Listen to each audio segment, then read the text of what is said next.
आज इस वीडियो में हम लोग बात करने वाले हैं प्रेगनेंसी के दौरान आपको नदी या नाला पार करना चाहिए या फिर नहीं। सुनिश्चित है कि महिलाएं संतान को जन्म देने के बाद पूर्ण होती है। जच्चा और बच्चा के स्वास्थ्य को ध्यान में रखते हुए उम्रदराज महिलाएं बहुत सारी हिदायत देती हैं।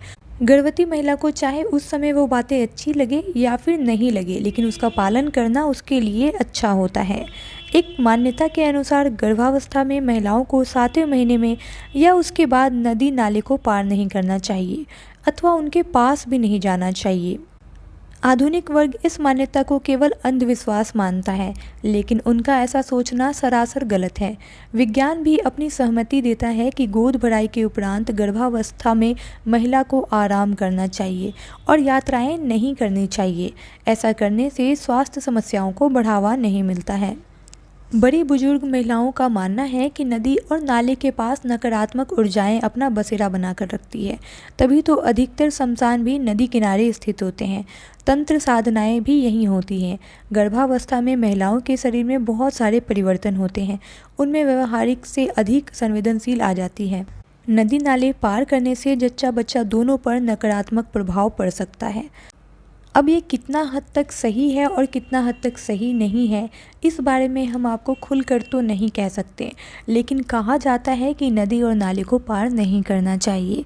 लेकिन बहुत सारी लोगों का ये मानना होता है कि अगर आप पुल के ऊपर से पार करते हैं, यानी कि अगर आप ट्रेन से जा रहे हैं, तो फिर कोई दिक्कत नहीं आएगी। आपको उसके किनारे जाकर बैठना नहीं चाहिए या फिर उसके किनारे जाकर पानी को नहीं छूना चाहिए। इस तरह की हरकतें नहीं करनी चाहिए या फिर किसी बड़े नाले के किनारे आपको नहीं जाना चाहिए। इसमें बहुत सारी मान्यताएं हो सकती है, गिरने का डर हो सकता है या फिर बहुत सारी चीज़ें हो सकती हैं। लेकिन आज के ज़माने में खुलकर ये कहना कि आप नदी पार नहीं कर सकती हैं, ये सही भी नहीं होगा। अगर आप मान लें कि आप किसी जहाज़ से जा रही हैं और वहाँ पर नदी आता है बीच में, तो फिर इससे ये कहेंगे कि नकारात्मक प्रभाव आप पर पड़ेगा, तो ये भी एक साइंटिफिक तरीके से ये कहना सही नहीं होगा। और अगर आप ट्रेन से कहीं जा रही हैं, उसके बीच में एक छोटा सा नाला आ जाता है, तो ये कहना भी सही नहीं रहेगा कि आपको नाला पार नहीं करना चाहिए।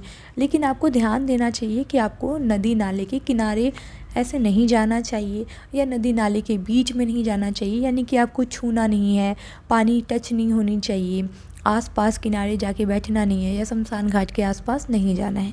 इन चीज़ों का अगर आप ध्यान रखते हैं तो उम्मीद करती हूँ कि आपको किसी भी तरह की परेशानी नहीं होगी। अगर वीडियो पसंद आई हो तो चैनल को सब्सक्राइब और वीडियो को लाइक ज़रूर करें, ये बिल्कुल फ्री है।